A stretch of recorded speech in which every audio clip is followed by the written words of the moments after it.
agenciapodcast.com.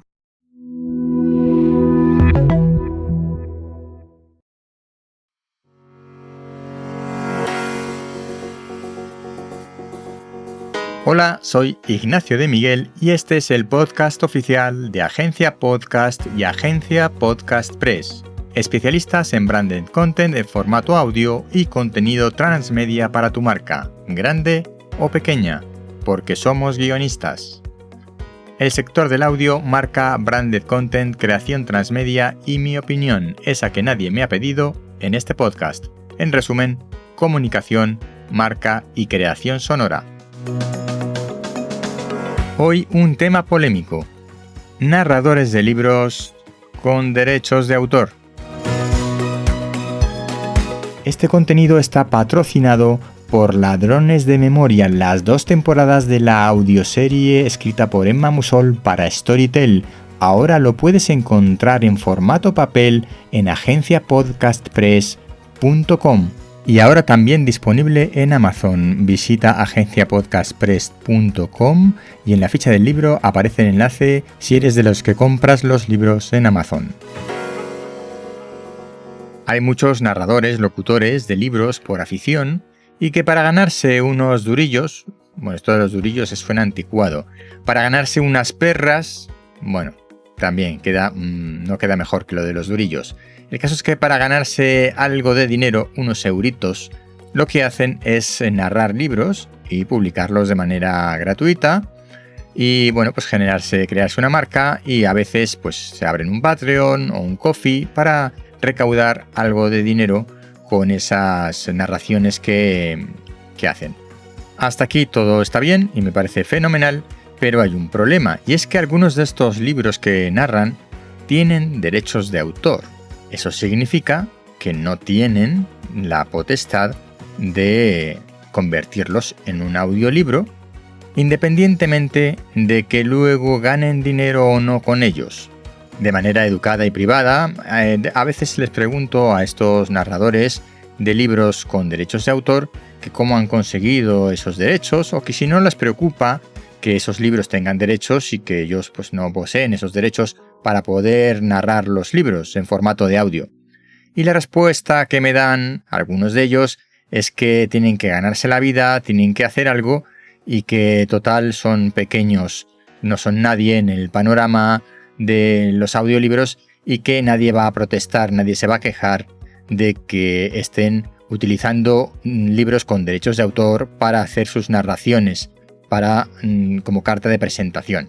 Pues señores, lo siento, pero mi opinión no coincide en absoluto con estas posturas. Si los textos tienen derechos de autor, hay que respetarlos completamente. No vale que digamos que es que yo soy pequeño, nadie me conoce, es que tengo que ganarme la vida de alguna manera. No. Lo peor de todo es que en muchos casos hay libros que están dentro del dominio público, es decir, no tienen derechos de autor y por tanto se pueden utilizar para lo que uno quiera. Bueno, con alguna salvedad, pero en general se pueden utilizar para lo que uno quiera, esos textos o libros de dominio público. Lo que no tienen en cuenta es que son autores extranjeros o autores muy clásicos, muy antiguos, y los textos que están leyendo, en los que están basándose para hacer la narración, son bien traducciones, bien adaptaciones. Y resulta que las traducciones y las adaptaciones también tienen derechos de autor, y esos parece que no existen.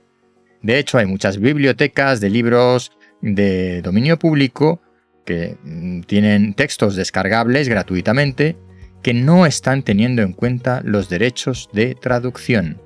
De hecho, ni siquiera aparece el nombre de la persona que ha traducido la obra, lo cual es obligatorio. No solo hay que decir quién es el nombre del autor de una obra, independientemente de que no tenga derechos de autor, de que el autor no tenga, o sus descendientes, mejor dicho, no tengan derecho a recibir ninguna compensación por utilizarlos, sino que además es obligatorio que figure, que se indique el nombre del traductor o del adaptador, y estos nombres desaparecen misteriosamente. De tal manera que lo que ocurre es que se están incumpliendo derechos de autor también por ese lado. Como recordatorio sobre los libros de dominio público, en general las obras artísticas de dominio público, decir que éstas entran a ser de dominio público, es decir, que se pueden utilizar por cualquiera para publicarlas, exhibirlas, transformarlas, etc. Cualquiera puede hacerlo con obras después de 70 años de la muerte del autor, aunque en algunos casos hay que esperar 80 años. En concreto para aquellos autores que murieron entre el 7 de diciembre de 1987 y el 31 de diciembre de 2018.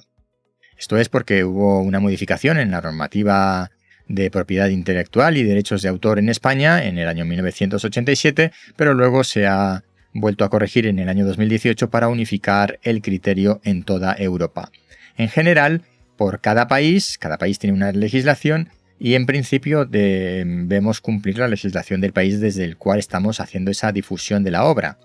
En general, en todos los países del mundo, la norma es muy similar y 70 años después de la muerte del autor de esa obra artística, libro o cualquier otra obra artística, la obra pasa a ser de dominio público y no devenga derechos de autor. Pero eso no quiere decir que podamos omitir el nombre del autor. Eso nunca sucede. Pero lo que sí se está omitiendo es el nombre del traductor o del adaptador de ese texto. Y lo que está ocurriendo además es que es posible que esos traductores o adaptadores no estén muertos, no hayan muerto o hayan muerto y todavía no hayan pasado 70 años después de su muerte. Por tanto, esos libros todavía devengarían derechos por las traducciones o las adaptaciones. Así que sepáis que desde Agencia Podcast respetamos al máximo los derechos de autor y que jamás narraremos nada que no esté en dominio público sin asegurarnos que incluso las traducciones o las adaptaciones son lo suficientemente antiguas como para que no haya devengo de derechos de autor ni siquiera para los traductores o adaptadores. Hasta aquí el episodio de hoy. Si no te quieres perder nada, suscríbete al podcast en tu plataforma favorita. Hasta pronto.